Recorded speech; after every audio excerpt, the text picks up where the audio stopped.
needing a top laner. There's going to be the Gragas locked in here, so Roach going to be going a little bit more tanky, but does have the wave clear available. They could have 3 pushing lanes, which would be a big concern for Raze in the laning phase. We were actually... What the heck was that? Snowflower with the first blood solo kill off to... Sure, so while it wasn't really communicated to Snowflower to get in range for a flash ult, speaking of flash ults... Yeah, Punch just going to safeguard over. Really nice shockwave from Edge. Gives the ball over to the Lee Sin, and that's an easy kill. So Safer. Speaking of safety, none here for Roach. Yes, Snowflower actually just going to ult him straight up. The exhaust goes down. He's still tanking this turret. There's the flash as Roach tries to get something, but no. Teddy's going to be able to grab that kill. Punch is getting a red buff steal off the other side. They really want to try and contest with this. Arrow flies forward. Edge clipped from the side as there's the safeguard to try and keep him alive. He gets out as there's the shockwave onto only Raze, but they secure the kill. Sol now trying to get his damage round from the side, but look at this. Punch frontlining beautifully. Snowflower is going to go down as Teddy gets polymorphed. He's going to get smacked apart as well, and a double kill comes in for Sol as Kuzan says, team, what was happening? There's the explosive cast, but Teddy still able to get into a decent position. Raze here as well as Punch is going to get ulted up and destroyed. They trade out Snowflower, but that's 2 kills already over to Jin Air. Roach still tanking up a lot of damage, but tanky is exactly what he is. They should be able to actually get some priority on this turret, although... 7 years of sobriety as the Baron's getting low. It's actually going to be taken here as Raze is going to be able to lock that one down. Roach as well ulted, so big tank removed now from the map. Collateral damage sneaks in between both Guga and Sol, so no damage. The Kongdoo monster just have to... Meanwhile, So1 on the top side of the map, and you can't leave a Jace on his own to take down these turrets because he will do so. Punch just gets destroyed. There's the damage from Kuzan as once again. That is going to be a hula hoop to remove minions. Minion genocide is a relevant topic this game, Papa Smithy, because that is not what you want. Very close with So1 on that. So much turret damage on this team. It's huge. Teddy actually smashing them down as well. That's that BF sword that's been charging up in his inventory for so long. Turret regen is looking for a pick. Yep, Punch is going to get picked off as well. That was a lot of health gone in a very short amount of time. Chaos Storm was used though. But that is a jungler down, and that means Jin Air really want to take this Baron with double Mountain Drake and a heck of a lot of damage. They will be able to do so, especially without Roach there to try and disrupt. And see you later, Baron. This is number 2 for Jin Air very easily. Yeah, I call him a DPS. Elder Dragon is going to be a lot of damage. Even every tick of the E from the Malzahar applies the true damage. Powered super minions as well. They hit super fast as these inhibitor turrets starting to fall. Look at the health bars evaporating. Roach cannot tank anything up. Sol has to flash himself out, but I'm not sure whether it's going to be enough. Raze well and truly up in the faces of them. Roach lasts a long time, but eventually falls, and the turrets also get taken down. The Nexus falls now as well as Jin Air take down Kongdoo, now 1-0 in this series. A bit of a slow cap for Jin Air Greenwings. Slow clap, sorry. They actually closed out the game, regardless of a bit of slowness in the first 20 minutes when they finally got... They are going to lock it away, so thankfully sticking with their identity, Pup Smithy. Everyone can wave clear a lot. And I like how they cycle through all of these. Ooh, interesting. Ooh, interesting. Ooh, Victor.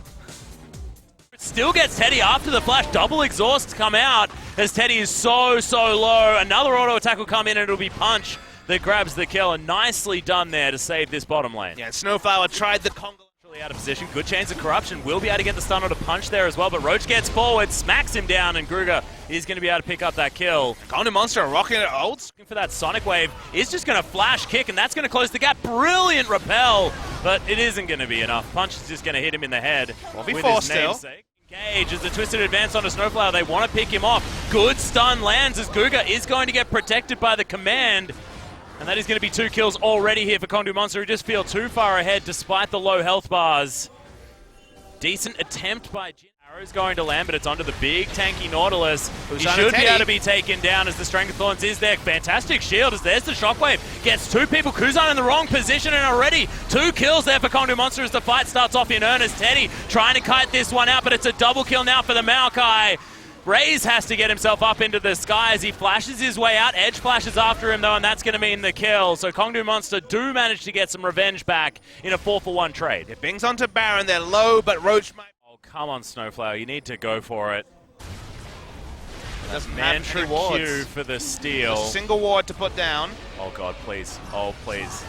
Oh, close. That wasn't close. That's a smite. That's just well done by Punch to make sure he stays diligent. I thought you... into a position to get a pick as people are walking through, but Kongdoo not going to make that mistake this time around. Arrow's going to land onto KazaLoLL, not what he wanted. Immediately blown up, as it's a decent ultimate into the backline, but that's the double kill for Edge as a Shockwave just eliminates Teddy. Ixu has to try and find his way out, and there's no wave clear remaining really here on the side of Jin Air, and should spell the breaking of the base for Kongdoo Monster. And this is the Kongdoo we see so sparingly, but very, very clean. Excellent arrow, then the kick flash gets both the EPSs down. They're even looking to tank up the tanks, but they'll be able to take the inhibitor turret, no problem. Yeah, all too easy, and it's exactly what you said. The Twisted Advance came down, nothing that they could do about it with Roach disrupting anyone that was trying to contest, and this Nexus turret's going to fall down. Can they actually finish the game here on the side of Kongdoo Monster as Punch goes in aggressive? Not too many respawns coming in all too soon, as it's still 10 seconds on everyone.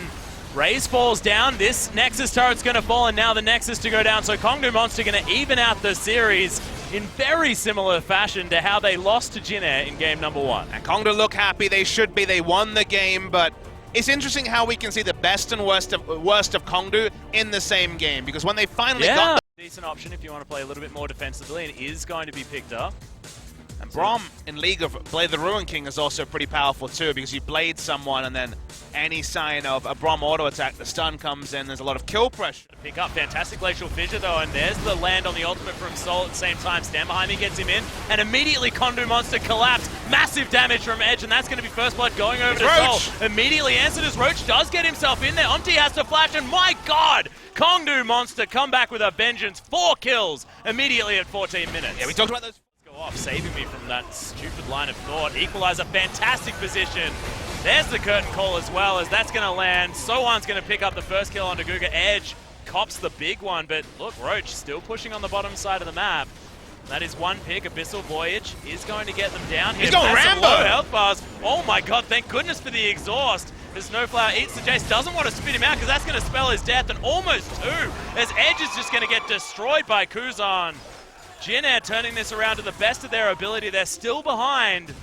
But even as you could hope for, given that the snowball had happened in both Game 1 and Game 2, although... Oh, KazaLoLL maybe wasn't banking on having 2 people here, as Guga, that Unbreakable was fantastic, but Teddy's going to be able to pick up that kill. Now chasing after Guga, but no bullets in the chamber, and Punch is going to turn up and deter them from onto the turret. Looks like that's what Edge wants to do. Well, Equalizer's going to come in, Thriller Hunt goes off. Soul is the one that's hit up and immediately destroyed by the Flame Spitter. Oh dear, Punch most certainly dead as Cougar eliminated on the backside from Umpty. Thriller Hunt used just to grab an extra kill, and that is a lot of people dead for nothing on the side of Jin Air. What can they do with it though? They can definitely turn on to Baron. They probably have to in this scenario. Talia and Jace a lot of poke. They're walking up here, Jin Air. Oh, there's the stun finally landing. Roach should fall, no good flash. Gets himself out. Oh, that death by a touch, very close. Teddy was able to have that one on him, burning him down, but this Baron now an option.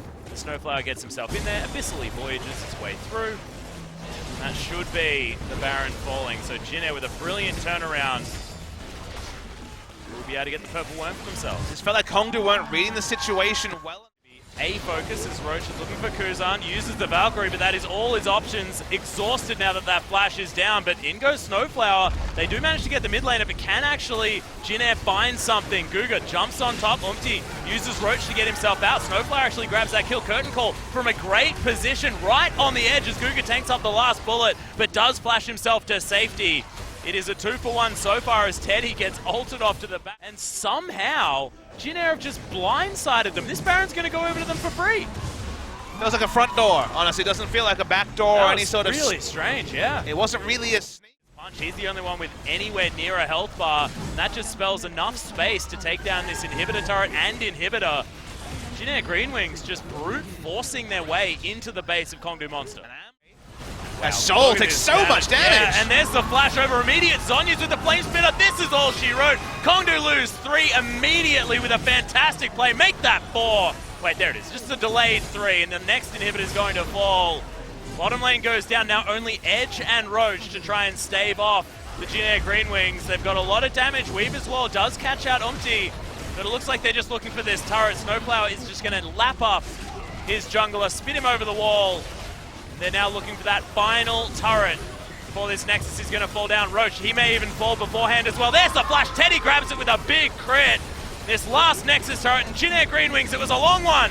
they are going to be able to take down Kongdoo Monster and secure the second last spot. 38 minutes what it takes for Jinna to finally answer Kongdoo's win over them in the first series. 3-3 for the two teams over the course of the season. Place your bets on more than 15 esports games. Deposit and withdraw easily using many worldwide payment methods. Place your bets live while enjoying the game. We offer 24/7 support and bonuses for every new user. Bet now on ArcaneBet.com.